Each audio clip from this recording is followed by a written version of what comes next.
What's up, guys? This is Taking the Field with Stevie Mac, episode 21 now of the podcast. I'm your host, Stephen McDonald, and today's episode is a very special one for the podcast. We're going to talk some PLL action. We got Phil Rothermick and Jordan Johnson here. And guys, let's just jump right into it and get into this off season for the Premier Lacrosse League. We started out with the announcement of that expansion team, the Water Dogs. We then went into, I believe it was February, with the expansion draft, where Andy Copeland picked his first 18 players for that Water Dogs club. Then came the entry draft in March, where guys like Rob Pennell came into the league finally. Then we come into May with the announcement of the championship series that'll take place later on in July. And the collegiate draft followed a week after that, where we saw guys like Grant Ament go number 1, Brian Cospiel went number 3 to the Atlas. And then finally, just within the last week or so, was the wrapping up of the trade deadline. And later today will be the end of the waiver period. So really my question to start off for you guys is, what's been your favorite part, or maybe there's been several parts of the off season so far? Jordan, you want to go first, or? I mean, yeah, so it's kind of hard to put really a favorite, but I got to admit that Rob Pennell announcement was just so on point. I mean, if you're a true diehard, like if you're a true PLL fan, like diehard, you kind of knew it was coming, because I don't know if you guys follow Rabel and all of them on Instagram or whatnot, but it was funny how Rob Pennell was in LA for 1 week, then a couple weeks later that announcement gets teased, and it's just like it was the greatest kind of storyline for those couple weeks where he was in LA, and then before the announcement. It was so well thought out by the PLL. And then I think it was like that Sunday night or whatever when they teased it, and then Jerry Raganese photoshops himself into it just saying hi. Like, that's got to Yeah. For me, it's really tough to say, because the PLL is so unorthodox that we've seen so many things, even seeing the fake team, the PLL Beans, show up for April Fool's Day. I mean, that's hysterical, and they make apparel for it, and tons of people buy the apparel. So seeing the way they've gone about Sorry? Or something? Sorry? Didn't it sell out in like the first day or something? Or they did, like, I remember seeing something on Sports Biz that like they did like $50,000 or something in that. Yeah. And that was like, that's wild. They made $50,000 off a fake team. I mean, like, that's unbelievable. That's unheard of. So seeing the things that they've done to kind of change the narrative a little bit has been a lot of fun. For me, I think seeing the expansion draft and seeing the collegiate draft has been awesome to see players come into the league, see the teams shaking up a little bit. Shaping up and shaking up a little bit has been awesome. That's been a lot of fun too. Like you said, Pennell coming into the league is awesome because he's got such a fan base. He's an all-world level player. Some people might argue that he's behind his prime. Some people will argue that he's in his prime. But however you look at it, to have a name like that joining up, that's awesome. So it's been a lot of fun this offseason. They've done a great job of keeping the news coming.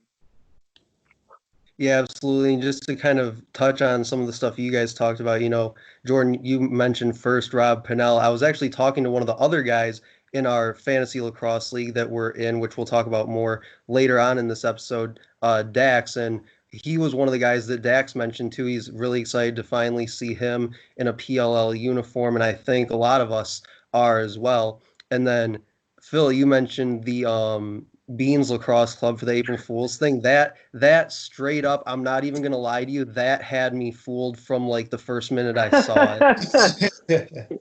I felt so dumb for falling for that, as hard as I feel like I did. But anyway, moving on. So the next thing that'll happen here is the final 22-man rosters will be announced on June 30th, and we kind of touched on some of these things off the air before I came on here.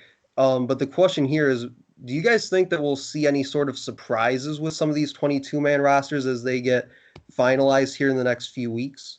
Okay, I need to make one statement first before we get here. Go Jacob ahead. Silver needs to be on a roster. He is too talented not to be. That plain and simple. Somebody need, I know there's teams that already have two goalies, but somebody needs to pick him up. He's too talented not to. Don't want to disrespect anybody that's on the roster now. Stover needs to be on the roster. I think All right, go ahead. as far as that goes in terms of a shakeup at this point in time, it wouldn't surprise me if we see someone get picked up in any event for any team. It's hard to believe we'd go through the whole waiver wire and not see a single pickup. However, from what I've heard and what I've seen, every team has needs. And that's true of any sport. Any sport, every team has a need, no matter how good they are. However, it seems that all of these coaches are very happy with who they currently have. They recognize maybe they need another specialist, meaning like a face-off. Maybe they do need a better backup goalie or need another goalie or, a little depth at attack or defense, wherever it is. However, it seems like every coach is very much set in, this is my team, these are my guys, and I am ready to rock. So we'll see if there's a shakeup, but from what I'm seeing, it almost seems like what we got is what we got. Yeah, absolutely. And they even interviewed Andy Towers a few weeks ago after they traded Matt Gaudette from the Chaos to the Chrome. And then about a week or so later, Jeff Teat announced he's coming back to Cornell for his final year. And they kind of asked him about this offseason as a whole, but more specifically, I think, with that collegiate draft and the picks that he made there. And he pretty much flat out came out and said, we're comfortable with the guys that we have right now. We know that we can win with them. And we're kind of just building towards next year as well, because they do have those 2 additional picks now for that draft next year that's going to be ungodly loaded with talent. Yeah. As far as next year's picks go, I think there's a few factors here. One, next year's picks are going to be like gold because every single team, you could go like this, throw a dart, and you're going to land on a stud. That's it. But you can also, with extra trades, use that as trade bait. We didn't see anything in the trade deadline there. That's already over. But at some point in time, whether that's in the off season next year, whatever it is, you can use those to leverage a trade.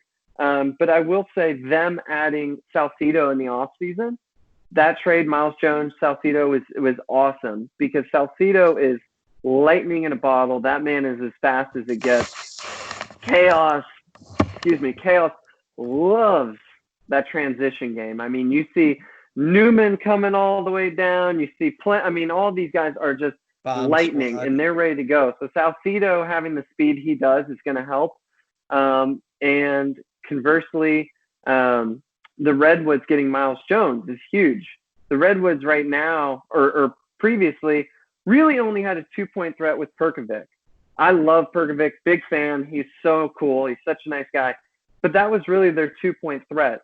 Adding Miles Jones into it creates another outside threat.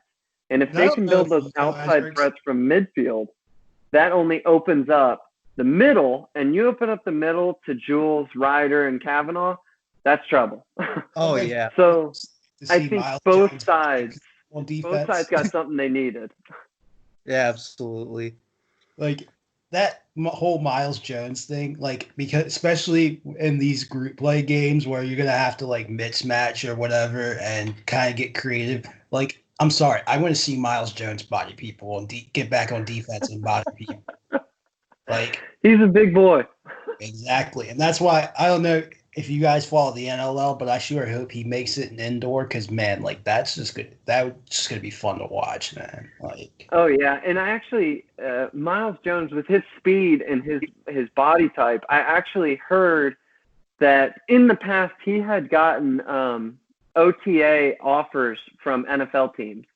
Not necessarily come out, you're going to be on the, you're going to make it, whatever, but offers to come out and at least try out and go through the team workouts, which it speaks to his athleticism. It speaks to his strength, all of it. So he's a dynamic player. I mean, he's fun to watch. Absolutely.